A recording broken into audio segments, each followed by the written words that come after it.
यह 1996 में दिल्ली में सर्दियों की शुरुआत का समय था। अक्टूबर का महीना चल रहा था और दिल्ली अपनी प्रसिद्ध धुंध से 1 महीने की दूरी पर थी। दिल्ली के इंदिरा गांधी अंतर्राष्ट्रीय हवाई अड्डे की पंजाब के 2 लड़के पिछले 10 दिन से रैकी कर रहे थे, पर सुरक्षा एजेंसियों को इसकी खबर नहीं लग पाई।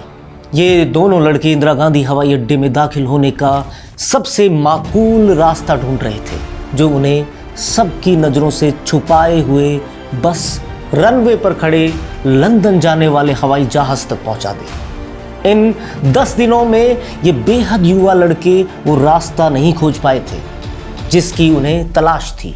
ये दोनों सगे भाई थे, 22 साल के प्रदीप सैनी और 19 साल के विजय सैनी। ये पंजाब से भागे हुए भाई थे जिन्हें पंजाब पुलिस के सितम दिल्ली ले आए थे।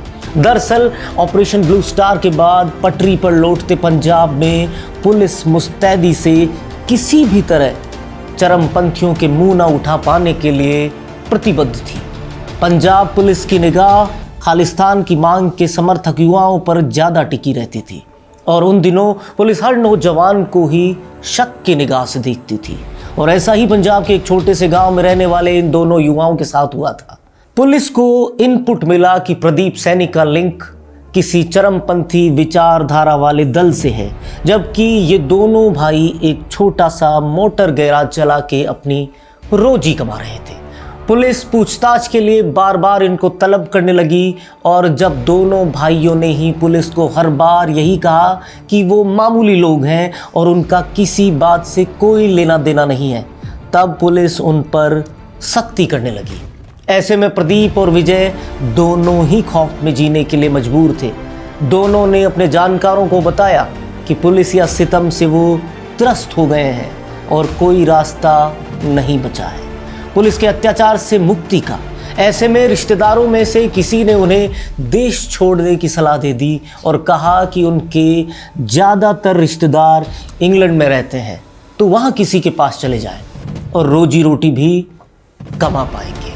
ये बात दोनों के जहन में इस कदर घर कर गई कि प्रदीप और विजय दोनों लंदन जाने की ठान बैठे। पर दिक्कत ये थी कि इन दोनों ही गरीब भाइयों के पास ना पासपोर्ट था ना ही वीज़ा। ऐसे में लंदन जाना नामुमकिन था। प्रदीप और विजय पंजाब के अपने गांव से निकले और दिल्ली पहुंचे। वहां वो किसी दलाल से मिले जिसने उनको हवाई जहाज़ के कार्गो में छुपाकर लंदन भेजने का आश्वासन दिया, पर जितने पैसे उसने मांगे वो भी इन दोनों के पास नहीं थे। इसलिए वो तय हुआ जो इतिहास में दर्ज होने वाला और रोंगटे खड़े कर देने वाला उड्डयन इतिहास का सबसे गंभीर उदाहरण है। पिछले 10 दिन से इंदिरा गांधी हवाई अड्डे के चक्कर लगाते इन लड़कों ने आखिर एक ऐसी जगह तलाश ली जहां से वो रनवे पर खड़े विमानों के पास पहुंच सकते थे। प्रदीप और विजय दोनों ने हवाई अड्डे की कई एकड़ में फैली परिधि में से वो एक जगह तलाश ली जहां से वो दीवार फरलांग कर अंदर घुस सकते थे।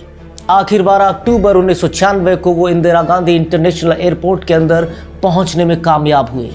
रैकी के दौरान ही उन्होंने ये भी पता लगा लिया था कि ब्रिटिश एयरवेज का बोइंग 747 प्लेन उन्हें लंदन ले जा सकता है। वो उसके करीब पहुंच गए और उनका होमवर्क इतना सटीक था कि वो ये पता लगा चुके थे कि बोइंग 747 कहाँ खड़ा होगा। वो सिक्योरिटी को गच्चा देते हुए विमान के नीचे पहुंच गए।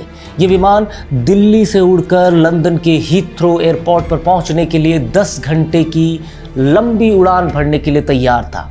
साथ ही बोइंग 747 1000 किलोमीटर की भीषण गति से उड़ान भरता है। प्रदीप सैनी और विजय सैनी दोनों ने अपने जीवन का सबसे कड़ा फैसला किया और विमान के लैंडिंग गियर में बैठने की तैयारी कर ली। दरअसल लैंडिंग गियर विमान के पहियों को लैंडिंग के समय खोलने और टेक ऑफ के वक्त वापस अंदर लेने की प्रणाली होती है और उसमें इतनी जगह होती है कि उसमें इंसान बैठ सके, लेकिन ऐसा करना खुदकुशी करने जैसा है। दोनों भाइयों ने इसमें बैठते वक्त जान के जोखिम को नज़रअंदाज कर दिया।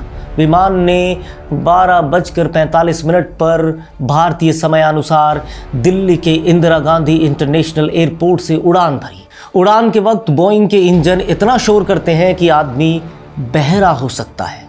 पर अब दोनों भाइयों के पास कोई और विकल्प नहीं था। शायद वो विकल्पों को त्याग कर ही जैसे खुदकुशी पर निकले थे। विमान जैसे जैसे ऊपर जा रहा था तो ऑक्सीजन की मात्रा कम हो रही थी। पर यह अजूबा है कि दोनों भाइयों ने विमान के भीषण शोर और ऑक्सीजन की कमी में भी खुद को बचाए रखा। लेकिन अब एक और बड़ी दिक्कत आने वाली थी। इतनी ऊंचाई पर उन्हें -60 डिग्री तापमान का सामना करना था, जिसमें इंसान को निश्चित तौर पर ही हाइपोथर्मिया हो जाए। हाइपोथर्मिया तब होता है जब शरीर तेजी से गर्मी खोता है और ठंडा होता जाता है। इस दौरान शरीर का तापमान 35 डिग्री सेल्सियस यानी 95 डिग्री फ़ारेनहाइट से नीचे गिर जाता है। सामान्य शरीर का तापमान 37 डिग्री सेल्सियस यानी 98.6 डिग्री फ़ारेनहाइट होता है। हाइपोथर्मिया अक्सर ठंडे मौसम में या ठंडे पानी में जाने से होता है।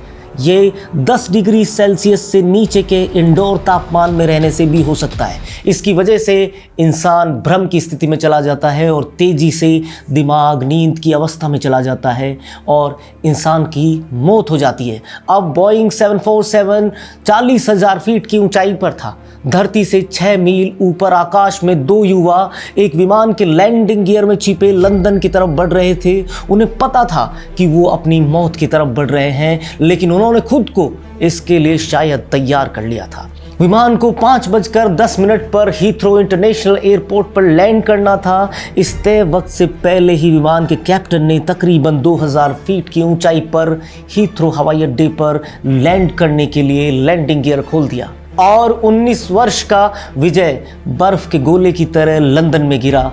वो लंदन तो पहुंच गया, लेकिन वो जिंदा नहीं पहुंचा था। ये कोई नहीं जानता कि 4000 मील लंबी और 6 मील ऊंची इस यात्रा में -60 डिग्री तापमान में वो पहले ही खत्म हो गया था, या विमान के पहिए को खोलने के लिए लैंडिंग गियर में से गिरने पर वो मरा, क्योंकि उसके 23 साल के भाई प्रदीप का शरीर उड़ान के कुछ देर बाद ही सस्पेंडेड एनिमेशन की स्थिति में चला गया था, जो हाइबरनेशन जैसा ही है। दरअसल सस्पेंडेड एनिमेशन वो अवस्था है जिसमें शरीर में शारीरिक क्रियाएं लंबे समय या कम समय के लिए बिल्कुल धीमी या खत्म हो जाती हैं, लेकिन इसके बावजूद भी शरीर मरता नहीं है। पर यह बेहद दुर्लभ वाकया होता है, क्योंकि शरीर के सस्पेंडेड एनिमेशन के मामले दुर्लभतम होते हैं। सस्पेंडेड एनिमेशन गंभीर रूप से घायल या बीमार रोगियों में कोशिका मृत्यु यानी नेक्रोसिस की शुरुआत में देरी कर सकता है, जिससे उन्हें निश्चित चिकित्सा का उपचार प्राप्त करने के लिए अधिक समय मिल जाता है। यह पूरी तरह शरीर पर निर्भर है। ब्रिटिश एयरवेज के बोइंग 747 के नीचे उतरते ही उसमें से प्रदीप सैनी भी ग्राउंड पर गिर गए। वहां मौजूद सिक्योरिटी ये नज़ारा देखकर हैरत में थी। प्रदीप को देखकर डॉक्टर्स भी सन्न रह गए। वो जिंदा था, पर कुछ बोलने की हालत में नहीं था। डॉक्टर्स ये देखकर हैरान थे कि उस युवक ने हाइपोक्सिया का सामना किया, लेकिन 33,000 फीट पर ही फेफड़ों के सुचारू संचालन के लिए आर्टिफिशियल प्रेशर की ज़रूरत होती है, जबकि बोइंग 40,000 फीट पर उड़ान भर रहा था और ये युवक तब भी जिंदा था। न वो हाइपोथर्मिया से मरा, न ही उसकी आंखें 1000 किलोमीटर प्रति घंटे की रफ्तार से उड़ रहे हवाई जहाज में हाई प्रेशर के बावजूद फटी।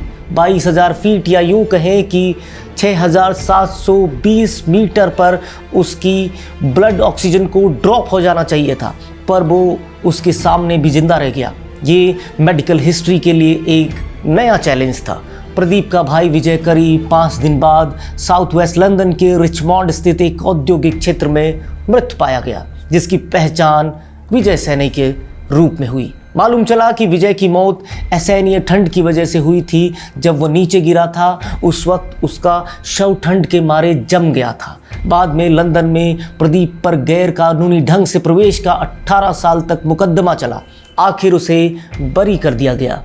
अब प्रदीप को ब्रिटेन की नागरिकता भी मिल गई है और उसकी शादी भी हो गई है। वो अपने परिवार के साथ वहीं रहते हैं। वो टैक्सी चलाते हैं। 45 साल के प्रदीप अब उस घटना को याद नहीं करना चाहते, बस इतना बता पाते हैं कि भाई और दोस्त को होकर मैं यहाँ पहुँचा। उसके साथ जिंदा पहुँचता तो इसे जीत कहा जाता। जज्बा जीत कर भी हार गया। कैसे लगते हैं हमारे किस्से कहानियाँ आपको? आप कमेंट सेक्शन में हमें लिखकर ज़रूर बताएं।